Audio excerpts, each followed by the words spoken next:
یہ تو ابھی میں چونکہ یہاں آ رہا تھا درس کے لیے، وہ محترمہ تشریف لے آئیں تو میں نے ان کی داستان سن لی تو میں بتا رہا ہوں، ورنہ اس سے کہیں زیادہ پریشانیاں، مصیبتیں، تکلیفیں جس میں لوگ مبتلا ہیں، لیکن ہر کوئی سر عام بیان نہیں کر سکتا۔ تو فرمایا کہ جب تمہیں تکلیف پہنچتی ہے تو پھر اسی کے سامنے فریاد کرتے ہو۔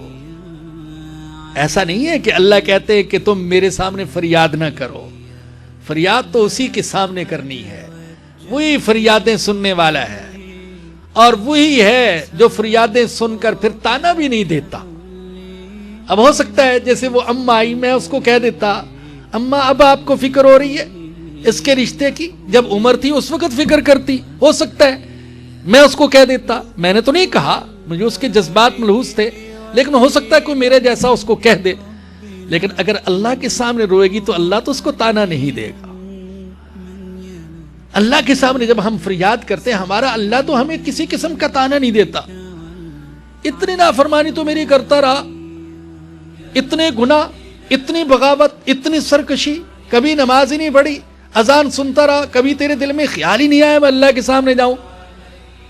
وہ 50 سال 100 سال بھی گناہوں میں گزار دے، اللہ کے سامنے چلے جائے، اللہ پھر بھی کہتے یہ میرا بندہ ہے، آنے دو، میرا بندہ ہے، فریاد پیش کرنے دو۔ تو اللہ یہ نہیں کہتے کہ تم میرے سامنے فریاد نہ کرو، فریاد تو اسی کے سامنے ہے۔ اللہ کہتے ہیں ہوتا یہ ہے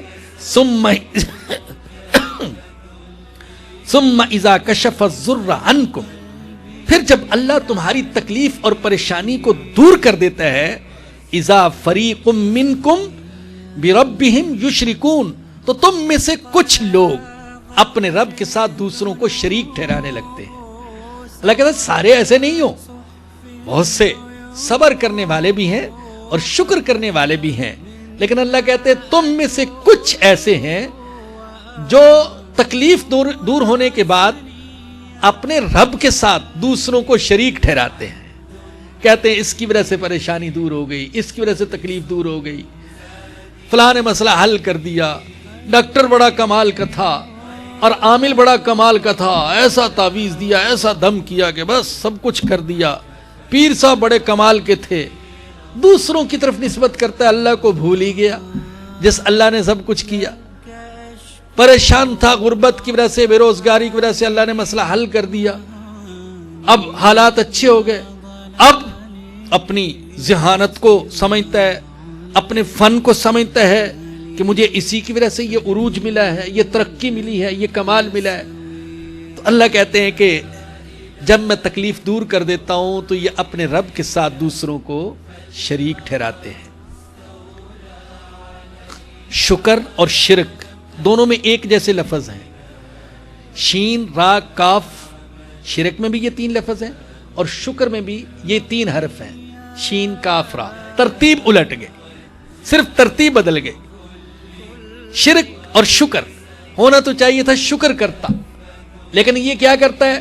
شرک کرتا ہے۔ اور ایک بات عرض کروں، آج کے دور کا سب سے بڑا شرک، یہ حضرت مولانا علی میاں صاحب رحمۃ اللہ علیہ نے بھی اپنی کتاب میں بات لکھی ہے، آج کے دور کا سب سے بڑا شرک وہ شرک فی الاسباب ہے۔ شرک فی الاسباب یعنی اسباب کو مسبب الاسباب کا درجہ دے دینا۔ ہمیں اسباب اختیار کرنے کا حکم دیا گیا ہے، اسباب اختیار کرنے چاہیے۔ حضور اقدس صلی اللہ علیہ وسلم نے اسباب اختیار فرمائے، بیماری کے لیے دوائیں بتائیں، جنگ کے لیے اسلحہ تیار کیا، افراد فراہم کیے، وسائل اختیار کیے، اسباب اختیار کیے، لیکن اسباب کو مسبب الاسباب کا درجہ نہیں دیا۔ اسباب اختیار کرنے کے بعد اللہ کے سامنے ہاتھ اٹھا دیے، میرا مولا میں تو یہی کچھ کر سکتا تھا، ان اسباب میں اثر پیدا کرنے والا تو ہے۔ آج اسباب پر اتنا زور دیا جا رہا ہے، اس مادی زندگی کو اتنا مؤثر بنا کر پیش کیا جا رہا ہے، اتنا خوبصورت بنا کر کہ بھاولا انسان سمجھنے لگتا ہے کہ جو کچھ ہوگا اسباب سے ہوگا۔ لیکن بھائیو، ایک مسلمان کی سوچ یہ ہے کہ جو کچھ ہوگا وہ اللہ کی طرف سے ہوگا. جو اللہ چاہے گا ہوگا, جو اللہ نہیں چاہے گا نہیں ہوگا. میں نے پہلا درس جو یہاں دیا تھا, پہل سورہ حجرات کا, پھر سورہ کہف کا درس, اس کا خلاصہ بھی چھپا ہوا ہے, دوبارہ بھی ہم چھاپ رہے ہیں, انشاءاللہ یہاں بھی تقسیم کریں گے.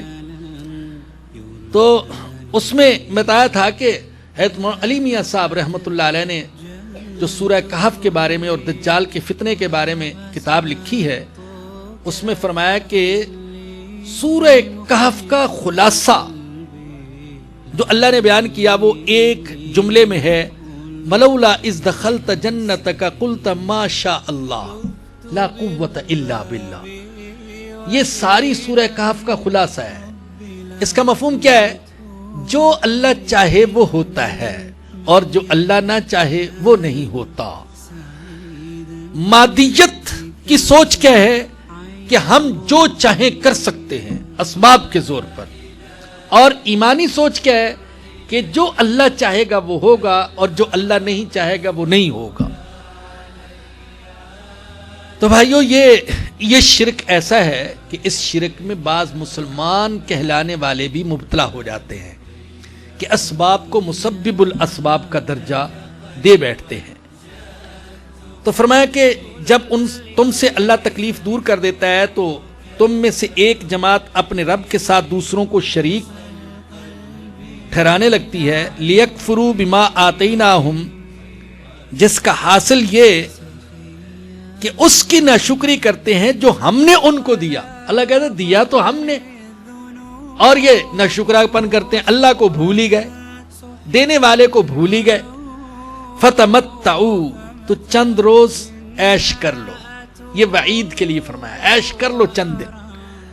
فسوف تعلمون, ان قریب تم جان لو گے کہ حقیقت کیا ہے, کیونکہ قیامت کے دن یہ حقیقتوں کے کھلنے کا دن ہوگا.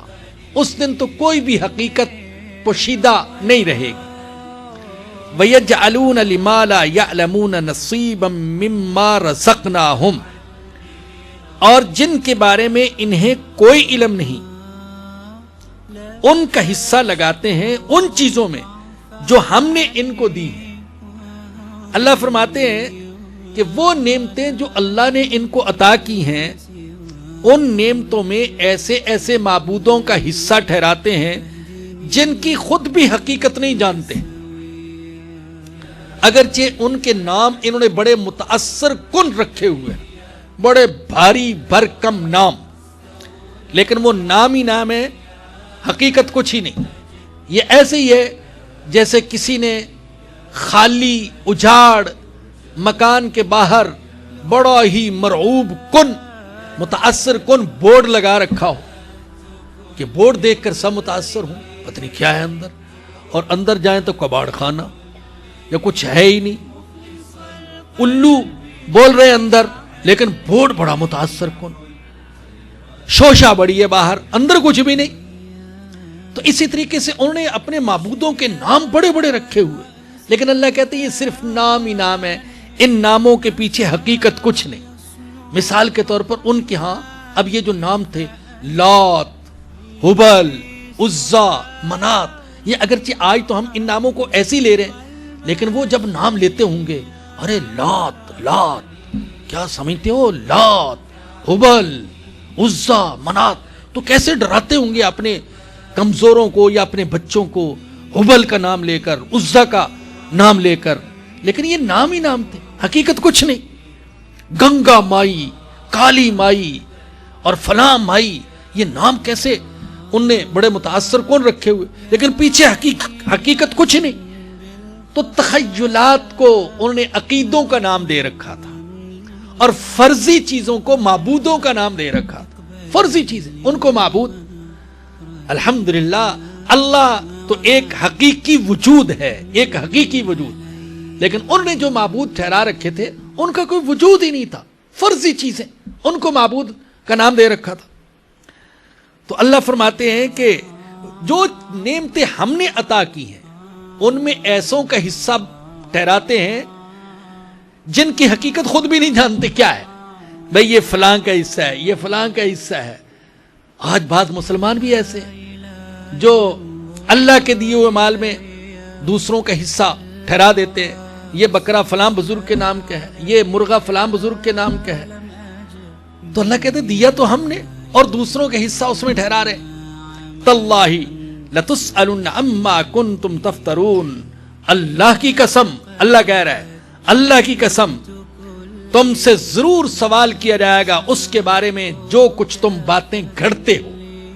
یہ جو تم فرضی معبود بنا لیتے ہو, فرضی عقائد بنا لیتے ہو, ان کے بارے میں تم سے ضرور سوال کیا جائے گا.